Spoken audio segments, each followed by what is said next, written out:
नमो अरिहंताणम, नमो सिद्धाणम, नमो हैरियाणम, नमो ऊर्जायणम, नमो लोहे सवसावनम। मंगलम भगवान वीरो, मंगलम गौतमो गणी, मंगलम कुंद कुंदार्यो, जैन धर्मोस्तु मंगलम। सर्वमंगल मांगल्यम, सर्वकल्याणकारकम, प्रधानम सर्वधर्माणम, जैनम जयतु शासनम। नमो तीर्थनायक ने, नमो ओंकार नाद ने, ओंकार संगर्यो जैने, नमो ते कुंद कुंद ने। अहो उपकार जिनवरनो, कुंदनो ध्वनि दिव्यनो, जिन कुंद ध्वनि आप्या, अहो ते गुरु काननो। मंगलमय मंगल करण, वीतराग विज्ञान, नमो ताहि जाते भय अरहंतादि महान। करि मंगल करियो महा, ग्रंथ करण के काज, जाते मिले समाज सब, पावे निज पद राज। मिथ्या भाव अभाव ते, जो प्रगटे निज भाव, सो जयवंत रहो सदा, यही मोक्ष उपाव। सो निज भाव सदा सुखद, अपनो करो प्रकाश, जो बहुविधि भव दुखन के, करिए सत्तानाश। मोक्ष मार्ग प्रकाशक ग्रंथ पूज्य गुरुदेव श्री कांजी स्वामी के प्रवचन, भाग 4, पेज 212, 212। पंडित जी ने किस प्रकार जीव को केवल ज्ञान होता है, पुरुषार्थ से मोक्ष कैसे होता है, उसकी चर्चा की। उपदेश का निमित्त बने और अपना पुरुषार्थ करे तो कर्म का नाश होता है, ये बात की। अब गुरुदेव श्री इसी बात को एक्सप्लेन कर रहे हैं। देखो क्या कह रहे हैं गुरुदेव श्री। वहाँ कदाचित संगी पंचेंद्रिय पर्याप्त पर्याय प्राप्त की। देखो ये हमको मिल गई, बहुत बहुत मार्मिक बात है। हम यहाँ तक पहुँच गए, संगी पंचेंद्रिय प्राप्त पर्याप्त पर्याय प्राप्त की। वहाँ मन द्वारा विचार करने की शक्ति प्रकट हुई। देखो जिसके मन नहीं है, अरे अनादि से निगोद से लगाकर यह संगी पंचेंद्रिय मनुष्य पर्याय प्राप्त होना कितना दुर्लभ है, ये शास्त्रों से जाना जाए तो समझ में आवे। हमारी बुद्धि उसमें नहीं लगती है, तो कदाचित ये प्राप्त की। उस जीव को किसी समय तीव्र राग होता है। देखो क्या कह रहे हैं, संगी पंचेंद्रिय पर्याप्त पर्याय प्राप्त की। पर्याय तो बात चली थी, हर वस्तु द्रव्य गुण पर्याय रूप है, तो ये मनुष्य पर्याय प्राप्त की। ये मनुष्य पर्याय असामान्य, क्या कह रहे हैं, दो गुणों का, दो द्रव्यों का, अलग अलग दो प्रकार के द्रव्यों का मिक्सर पर्याय है। हाँ, क्या असमान जाति द्रव्यों की पर्याय, क्योंकि ये शरीर आदि पुद्गल की पर्याय है, और ज्ञान चेतना जानने देखने रूप जीव की पर्याय, राग रूप जीव की पर्याय विभाव भाव, और ये शरीर आदि पर द्रव्य अलग द्रव्य, ये पर्याय जीव को प्राप्त हुई। अब किसी समय जीव में तीव्र राग होता है, किसी समय मंद राग होता है। अपना विचार करना ये, अरे भगवान की बात है, विचार करें तो ख्याल में आएगा। कभी कषाय की तीव्रता होती है, कभी कषाय की मंदता होती है। राग की तीव्रता और राग की मंदता जीव को समझ में आता है, विचार करें तो ज्ञान में शक्ति है। जब परिणामों की तीव्रता हो, जब तीव्र कषाय में लगा हुआ हो, क्रोध मान माया लोभ की अधिकता हो, तो अशुभ विषयों में प्रवृत्तता है। देखो तब क्या कहा, विषय सब्जेक्ट टू नॉलेज, जो ज्ञान में अशुभ पदार्थ ज्ञात होते हैं उसी में प्रवृत्तता है। किसमें प्रवृत्ता है? अशुभ विषयों में। घर गृहस्थी, स्त्री पुत्र आदि, कमाना खाना, धन इकट्ठा करना, परिग्रह इकट्ठा करना, 5 पाप रूप प्रवर्तना, हिंसा झूठ चोरी अब्रह्म सेवन और परिग्रह, ये 5 पाप कहे गए हैं। पाप ये 5 ही है। कषायों से होते हैं, तो तीव्र कषाय हो तो ऐसे विषयों में प्रवृत्ता है, और तब उपयोग धर्म श्रवण में काम नहीं करता। ऐसे जीवों के जिनको इंद्रिय विषयों की भावना है, इंद्रियों से ज्ञात होने वाले पदार्थों में अच्छे बुरे का भेद करके देखने की भावना है, तो जो तीव्र कषाय पाप का परिणाम जिसमें हो, कुगुरु, कुदेव, कुशास्त्र, कुधर्म, उनकी भावना हो, तो धर्म श्रवण में उपयोग नहीं लगता, काम नहीं करता। अपने परिणामों में तीव्र विकार होने से धर्म श्रवण में रुचि नहीं करता। उपदेश के लायक ही नहीं, धर्म सुनना नहीं चाहता। अरे कुदेव को मानने वाले, अब उन्होंने मान्यता बना ली, हमारी मान्यता सच्ची है, ऐसा मानकर उस मान्यता में जो वर्तते हैं, अब उनको उपयोग सत्य सुनने में उपयोग नहीं लगता कि हमने तो मान लिया ना, हमारे तो भगवान मिल गए हमको। अपना भगवान आत्मा की हिंसा करता है। जगत में किसी और को भगवान कर्ता मानकर अपने भगवान आत्मा की हिंसा करता है, रुचि नहीं करता। कर्म के उदय के कारण रुचि नहीं करता, ऐसा नहीं है। कर्म का उदय तो निमित्त है, उसको निमित्त बनाकर खुद अरुचि करता है, तीव्र कषाय में खुद अरुचि करता है। पूर्व में आ चुका है कि किसी द्रव्य का परिणमन किसी द्रव्य के अधीन नहीं है। एक द्रव्य का परिणमन दूसरे द्रव्य के अधीन नहीं है। जगत में स्वतंत्र परिणमन है, वस्तु व्यवस्था स्वतंत्र है। यदि जड़ कर्मों के कारण राग होता हो, यदि कर्मों के कारण आत्मा में राग होता हो, तब तो यह सिद्धांत मिथ्या सिद्ध होगा। कौन सा सिद्धांत मिथ्या सिद्ध होगा? कि एक द्रव्य दूसरे द्रव्य में कुछ भी नहीं करता है। ये जिनेंद्र भगवान का सिद्धांत है। हर द्रव्य की अपनी पर्याय स्वतंत्र रूप से होती है, ये भगवान का सिद्धांत है। अगर ऐसा माने कि कर्मों के कारण मुझे राग होता है, तो कर्म भिन्न द्रव्य और आत्मा ज्ञाता चेतन भगवान भिन्न द्रव्य, उस चेतन में राग का कारण कर्म मानने पर, जड़ कर्मों के कारण राग होता है ऐसा मानने पर, यह सिद्धांत खोटा हो जाएगा कि एक द्रव्य दूसरे द्रव्य का कुछ नहीं करता। जबकि वो तो पक्का सिद्धांत है, किसी द्रव्य का परिणमन किसी दूसरे द्रव्य के अधीन नहीं है। निमित्त खुद बनाता है, निमित्त है, निमित्त खुद बनाता है। जिस प्राणी को रागादि के तीव्र परिणाम वर्तते हैं और कुदेवादि की श्रद्धा वर्तती है, तीव्र रागादि परिणाम है, कुदेवों की श्रद्धा है, कुदेव, कुगुरु, कुधर्म की श्रद्धा है, भगवान ईश्वर कर्तृत्व की श्रद्धा, कोई भगवान है जगत में जो करता है, कोई बनाता है, ऐसी जिसकी मान्यता पड़ी है और उस मान्यता को छोड़ना नहीं चाहता है। अरे श्रीमद जी ने कहा, कर्ता ईश्वर कोई नहीं, ईश्वर शुद्ध स्वभाव। हा। जगत में ईश्वर, ऐसा ईश्वर कोई है ही नहीं जो कुछ करता हो किसी का भला बुरा। ईश्वर तो अपना चैतन्य भगवान शुद्ध स्वभाव, ये ईश्वर है, ये भगवान है। अरे इसकी अवहेलना कर रहा है, उसको तो सत्य सुनने का अवसर भी नहीं, ये बात सुन नहीं सकता।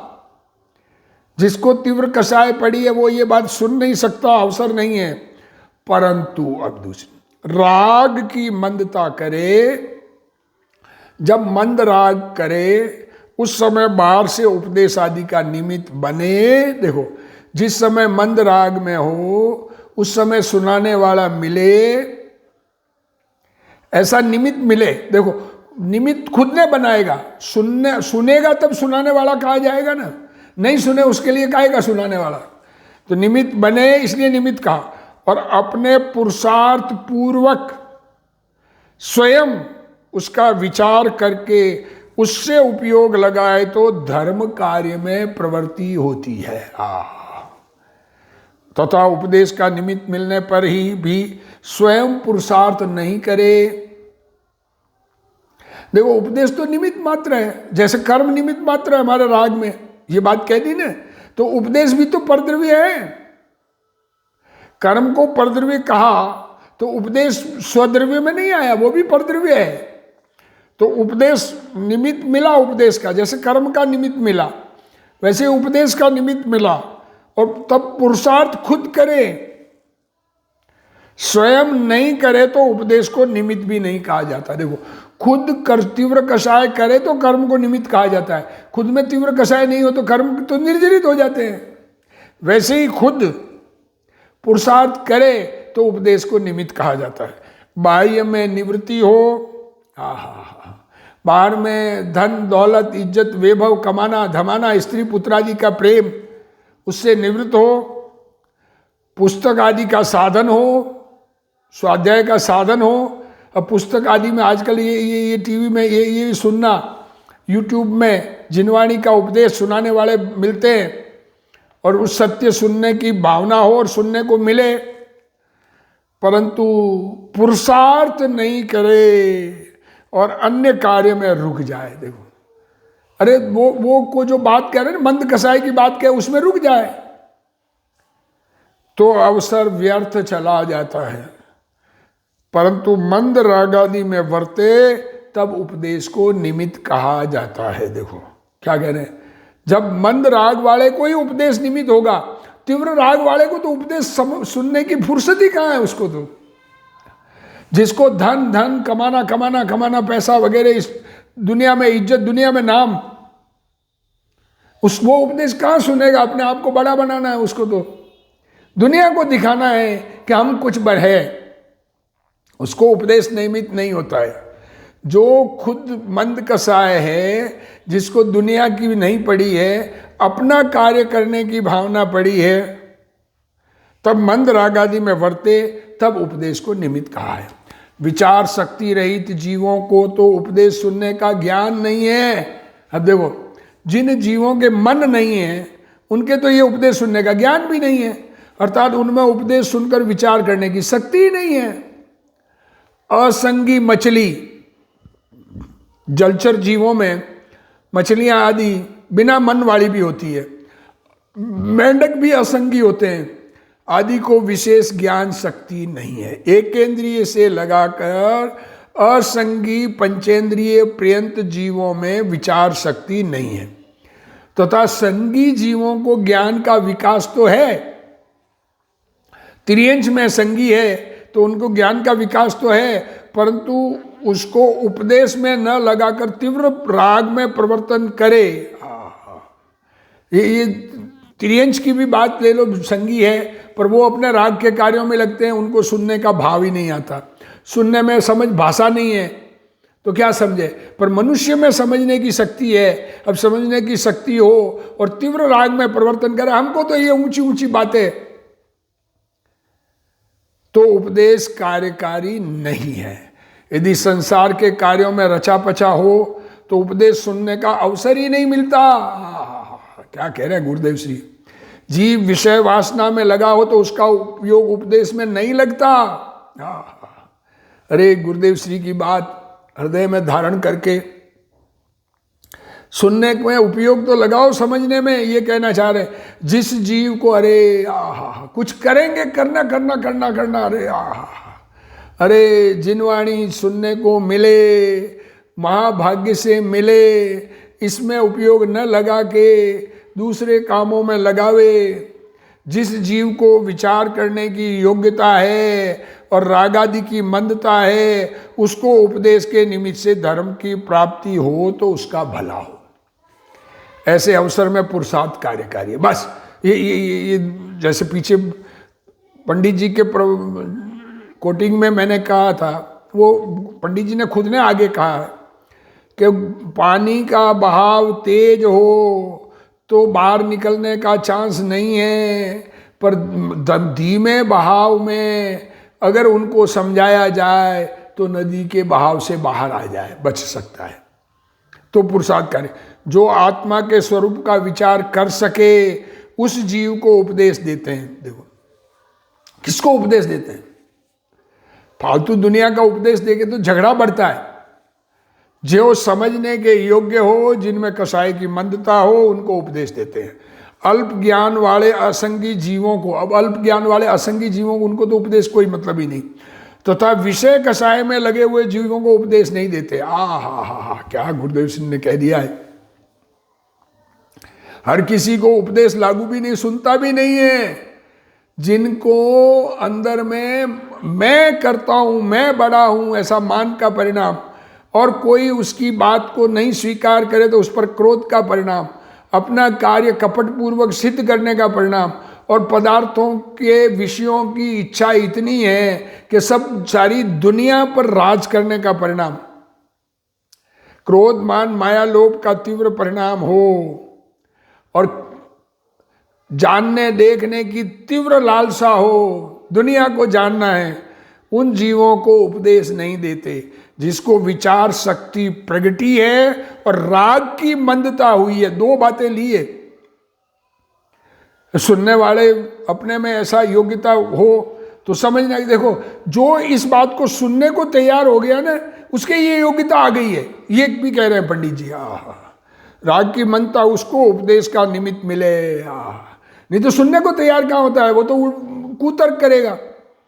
जिसको तीव्र कषाय होगी वो कुतर्क करेगा कि मेहनत से ही प्राप्त होती है जगत के पदार्थ। अरे परद्रव्यों में मेहनत नहीं चलती, पुरुषार्थ अपने में चलता है, ये निर्णय तो करे यार। वह पुरुषार्थ करे तो उपदेश कार्यकारी है। जीव अन्यथा पुरुषार्थ तो अनादि से कर ही रहा है, ये अन्यथा पुरुषार्थ परद्रव्य का, जगत के काम बनाने का बना। वह अपने को विकार जितना ही मानता है, ये इच्छाओं वाला ही मानता है, अथवा कर्म के कारण विकार होना, और विकार वाला मानता है, और विकार कर्म के कारण मानता है। यही विपरीत पुरुषार्थ है। देखो क्या कहा, विपरीत पुरुषार्थ की परिभाषा गुरुदेव सिंह ने कितनी बढ़िया दी है। अपने आप को विकार जितना मानना, राग द्वेष मोह जितना मानना, इच्छाओं वाला मानना, और ये इच्छाएं कर्म के उदय के से हुई है, कर्मों ने कराई है, ऐसी जिसकी मान्यता है, उसके विपरीत पुरुषार्थ है। स्वयं ज्ञानानंद स्वभावी है। अरे विचार तो करो, ये आवाज सुन रहे हैं ना, आवाज का ज्ञान हो रहा है कि नहीं हो रहा, वाणी का ज्ञान हो रहा है कि नहीं हो रहा, ये चेहरा दिख रहा है, इस चेहरे का ज्ञान हो रहा है कि नहीं हो रहा, ये ज्ञान की शक्ति किसमें है? स्वयं ज्ञानानंद स्वभावी है। ऐसा निर्णय करके उसमें उपयोग लगाए तो उपदेश कार्यकारी होता है। यदि जीव तत्व निर्णय करने में उपयोग लगाए तो वहाँ उपयोग लगता है। लगाए तो लगता है, नहीं लगाए तो क्या करें? पर में उपयोग लगाए तो पर में लगता है। उपयोग किधर लगाना है, लगाते हम। हमारी रुचि क्या है? रुचि अनुयायी वीर्य। हमारी रुचि परद्रव्यों की है तो उपयोग उधर लगता है, पदार्थों को इकट्ठा करने में लगता है, पदार्थों को बदलने में लगता है, परद्रव्यों को, जो कि हमारे हाथ में नहीं है। शरीर की पर्याय आत्मा के अधीन नहीं है। ये वाणी बोल, ये आवाज निकलना, ये आत्मा के अधीन नहीं है। ज्ञायक स्वभाव शक्ति से परिपूर्ण है, जानने की शक्ति पूर्ण है, रागादि विकार है, और जड़ शरीर कर्मादि पर है। जड़ पर है। जड़ पर में कौन है? शरीर और कर्म। ये बाजू नियरेस्ट तो ये स्त्री पुत्रादि, वो तो बहुत दूर रहे। ऐसा निर्णय करने से जीव का भला होता है। जिसने क्रमबद्ध पर्याय का निर्णय किया है उसको स्वभाव सन्मुखता का पुरुषार्थ चालू ही है। सम्यक दर्शन के पश्चात वह क्रमशः स्वभाव में स्थिरता करता है। इस काल में अब ये आ गया, ये अवसर आ गया, अब सब अवसर आ गया। इस काल में स्वभाव की रुचि नहीं करे, संसार के कार्यों की रुचि करे, और तत्व निर्णय नहीं करे तो अवसर चला जाएगा। सुनने को मिला तो भी सुनते हुए, अरे हमारे घर ठीक हो जाए, हमारे बच्चे ठीक हो जाए, हमारी बीमारी ठीक हो जाए, तो अवसर तो चला जाएगा। इसलिए आत्मा में पुरुषार्थ करने की आवश्यकता है। एकेंद्रिय आदि में तो सम्यक पुरुषार्थ नहीं हो सकता था। एकेंद्रिय से असंगी तक। अब संगी पंचेंद्रिय होकर भी प्रमाद में काल गंवाता है, अथवा मंद राग आदि सहित विषय कसाय के कार्यों में प्रवृत्ता है। देखो, प्रमाद में काल गमाता है एक, अब कसाय मंद हुई तो भी विषय कसायों में ही प्रवृत्ता है, मंद राग से, शांति से, पर चाहिए पर विस्तृत द्रव्य। अथवा दया दान पूजादि व्यवहार में प्रवृत्ता है, उपयोग उधर लगाता है, दया करूं, दान करूं, व्रत करूं, तप करूं, सुबह अभिषेक, भगवान का पक्षाल आदि सब, उसमें उपयोग में ये कि ये नहीं करूंगा तो तकलीफ हो जाएगी, अरे आत्मा का अनुभव नहीं करूंगा तो तकलीफ हो जाएगी, ये समझ में आना चाहिए। तो तब भी ऐसा करते हुए अवसर चला जाएगा और संसार में परिभ्रमण चालू रहेगा। क्या कहना चाह रहे हैं? कसाय गुरुदेव श्री माल पुरुषा है, अपना काम कर लो भाई, तो इस जीवन मिला है, ये मनुष्य जीवन मिल गया भाग्य से, महाभाग्य से मिला है, क्योंकि जो कम होता है वो महाभाग्य से मिलता है। जिस चीज की शॉर्टेज होती है वो जिसको मिल जाए तो कितना भाग्यवान समझता है। गैस की शॉर्टेज हो जाए और गैस की टंकी नहीं मिल रही और जिसको मिल जाती है वो अपने आप को कितना भाग्यशाली समझता है। ये तो दुनिया की चीजें हैं। अरे ये मनुष्य पर्याय, सबसे कम दुनिया में मनुष्य, और वो भी आर्य क्षेत्र के आर्य मनुष्य, और वो भी उच्च कुल वाले, और वो भी जिन धर्म सुन वाले नाम से, और जिन धर्म नहीं समझा तो ये अवसर तो चला जाएगा। कसाय मंदता वाले जीव शुभ परिणाम में प्रवृत्ते हैं, परंतु शुभ परिणाम में, परंतु क्या करते हैं? जड़ क्या चीज है, जीव के अलावा अचेतन क्या है, पुण्य क्या, शुद्ध चिदानंद आत्मा क्या, इसका निर्णय नहीं करते तो अवसर तो चला जाएगा। इस जगत में सर्वज्ञ है ऐसा निर्णय जिस ज्ञान ने किया, इस जगत में सर्वज्ञ है ऐसा निर्णय, सर्वज्ञानी की बात भी ख्याल में आना, जिस ज्ञान ने क्या, उसको स्वभाव सन्मुख पुरुषार्थ होना चाहिए। अरे विषयों को जानने की इच्छा हो तो सर्वज्ञान में सब जानने में आ जाएगा। सर्वज्ञ है ना, तो सर्वज्ञ जैसा अपने को बनना है कि नहीं?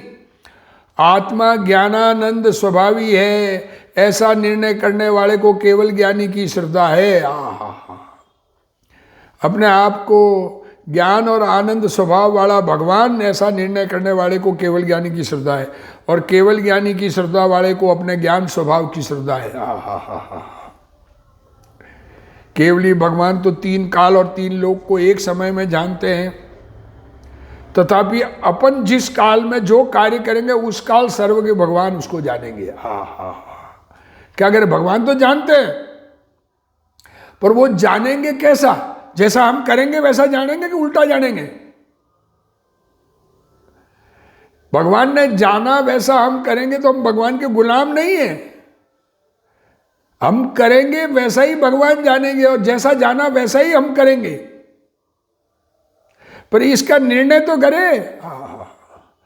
ऐसा देखो, अज्ञानी क्या कहता है कि हम जिस कब कार्य करेंगे तब, हम कार्य नहीं करेंगे तो नहीं जानेंगे। ये गुरुदेव श्री उस बात को कह रहे हैं।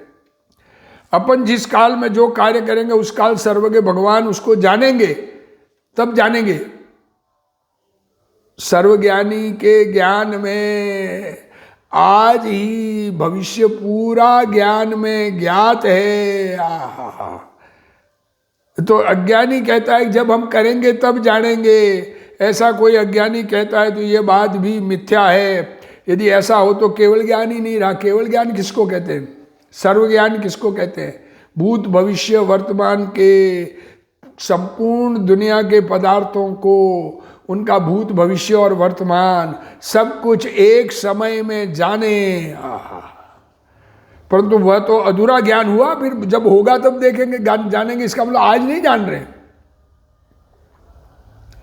केवल ज्ञान भूत वर्तमान भविष्य और भविष्य तीनों काल को एक समय में जानता है। सर्वज्ञ का निर्णय करने वाले को पुरुषार्थ प्रारंभ हो जाता है। ऐसा सर्वज्ञ का निर्णय किया, यही पुरुषार्थ क्या करना है? निर्णय तो करो सर्वज्ञान है, और वह ज्ञाता हो जाता है। ज्ञाता है कि नहीं? ज्ञान है कि नहीं? सर्वज्ञ की सत्ता का स्वीकार जिसने किया, अपनी अल्पज्ञ पर्याय होने पर भी मेरी योग्यता अल्पज्ञ रहने की नहीं है। सर्वज्ञ देव भी संसार अवस्था के समय अल्पज्ञ थे। जो आज सर्वज्ञ है वो पहले अल्पज्ञ थे। महावीर स्वामी भी पहले अल्पज्ञ थे, आदिनाथ भगवान भी पहले अल्पज्ञ थे, फिर सर्वज्ञ हुए। और स्वभाव के आश्रय से सर्वज्ञ किसके आश्रय से हुआ? कि ये ज्ञान स्वभाव, इसके आश्रय से सर्वज्ञ हुए हैं। वही स्वभाव मेरे में भी है। मैं भी उसी स्वभाव का हूँ। इस प्रकार अपने सर्वज्ञ स्वभाव का आकार स्वीकार और अल्पज्ञ पर्याय का निषेध किया, इसमें पुरुषार्थ है। और ऐसे जीव ने ही सर्वज्ञ की सत्ता को स्वीकार किया है। तथा अनेकांत तत्व है। अनेकांत है। अनेकांत क्या है? कि ज्ञान में राग नहीं है और राग में ज्ञान नहीं है। ज्ञान में राग का ज्ञान है, राग नहीं है, और राग में ज्ञान नहीं है। इस प्रकार निर्णय करने पर स्वयं ज्ञान सन्मुख होता है। यह पुरुषार्थ है। क्या कह रहे हैं? ज्ञान में राग का प्रवेश ही, परद्रव्य का ज्ञान में प्रवेश ही नहीं है। ज्ञान में परद्रव्य का ज्ञान है तो बना तो ज्ञान ही है ना, राग ज्ञान में नहीं घुसा है। और राग में ज्ञान नहीं है। इस अवसर में इस तरह तत्व निर्णय नहीं करे और मंद राग सहित वर्ते। देखो, निर्णय नहीं करे और जी के प्रवचन सुनना, स्वाध्याय सुनना, मंदिर में दया दान व्रत भक्ति तप त्याग करना, पूजा करना, इस कार्यों में लगे। कसाय मंदता हो, घर के कार्यों में भी मंद कसाय से, कोई कुछ कहे तो सुन शांत रहना, अथवा व्यवहार धर्म कार्यों में प्रवृत्ते, ये देखो, तो भी कार्यकारी नहीं है। कितने ही जीव भद्र परिणामी होते, बहुत होते हैं, उनमें कसाय की मंदता वर्तती है, परंतु 9 तत्वों के निर्णय का पुरुषार्थ नहीं करे तो 84 के भव भ्रमण से छूटना नहीं हो सकता।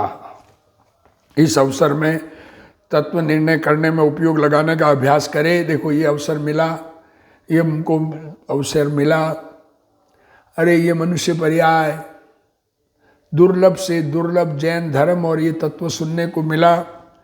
अब इस अवसर में हम अपने स्वरूप को समझने का अभ्यास न करें। एक बार दृष्टि तो बदलो। अरे अपने ज्ञान स्वभाव को देखो तो सही। ज्ञान में राग नहीं है, ज्ञान में करना पड़ा नहीं है, तो विशुद्धता बढ़ती है और स्वयं ही दर्शन मोह का उपशम होने पर आत्मा की प्रतीति होती है।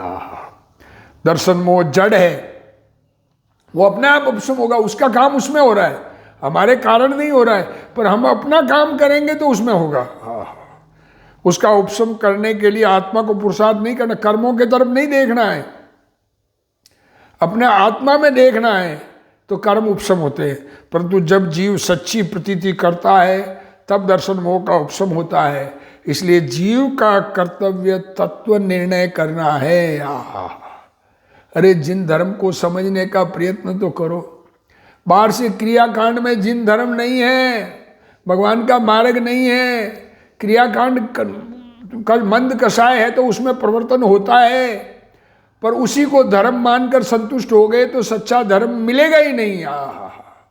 तत्व निर्णय करने वाले को समस्त कारण मिल जाते हैं, अर्थात दर्शन मोह का उपशम स्वयं होता है। अब दृष्टांत दे रहे हैं, जैसे सूर्योदय होने पर अंधकार का अभाव नहीं करना पड़ता। सूर्य का उदय हुआ, अंधकार को भगाना पड़े। सूर्योदय हुआ तो अंधकार है ही नहीं, उसका अभाव स्वयं होता है। इसी प्रकार आत्मा का निर्णय करने पर, अरे अपने चैतन्य भगवान का निर्णय करने पर स्वयं कर्म का उपशम क्षोपशम क्षयादि हो जाते हैं। 3 बातें ली, उपशम, क्षोपशम और क्षय। पहले उपशम होता है, दबता है, निर्मलता आ गई, अब वो निर्मलता मेंटेन क्षोभशम रूप से होता है। मतलब थोड़ा सा दोष, छलमल अगार दोष होता है, वो हल्का होता है, ख्याल में नहीं आता, और फिर क्षय होता है। वो अपने पुरुषार्थ से ही होता है, बाहर में कुछ नहीं करना है, कर्मों में कुछ, कर्म का अभाव करना नहीं पड़ता। आत्मा का पुरुषार्थ आत्मा से होता है। मैं आत्मा हूं, ये निर्णय तो करे, मैं आत्मा हूँ, मैं ज्ञान स्वभावी हूँ, मैं ज्ञान का पुतला हूँ, मैं ज्ञान का काम मुझ में हो रहा है, बाकी काम मुझ में हो कहाँ रहा है, मैं तो जानता हूँ जो हो रहा है उसको। पर्याय में पुण्य पाप आदि के भाव होते हैं, वे मुझे नहीं करना, ऐसी श्रद्धा, ऐसा श्रद्धान हुआ है। पुण्य पाप के भाव मैं कर सकता ही नहीं, होते हैं वो निकल जाएंगे अपने आप। अपने ज्ञान स्वभाव का आश्रय करने पर अरे कितने ही चोर हो घर में, हम जाग गए तो भाग जाएंगे। मुझे शुभ शुभ भाव रूप परिणमन नहीं करना। ये अंदर में श्रद्धा तो हो कि शुभ शुभ भाव मुझे कर सकता हूं, ये बात नहीं, करना नहीं है, ये भी अंदर में ये हो कि उस तरफ का लक्ष्य मुझे छोड़ना है। सम्यक श्रद्धा होने पर यह प्रतीति होती है। उसके आगे और गुरुदेव श्री समझाएंगे, हम अगले स्वाध्याय में समझेंगे। अभी जिनवाणी स्तुति। हे जिनवाणी भारती तोई जपो दिन रैन, जो तेरा शरणा गए सो पावे सुख चैन। जा वाणी के ज्ञान ते सूझे लोकालोक, सो वाणी मस्तक नमो सदा दे तू ढोक। जिनवाणी मात की जय।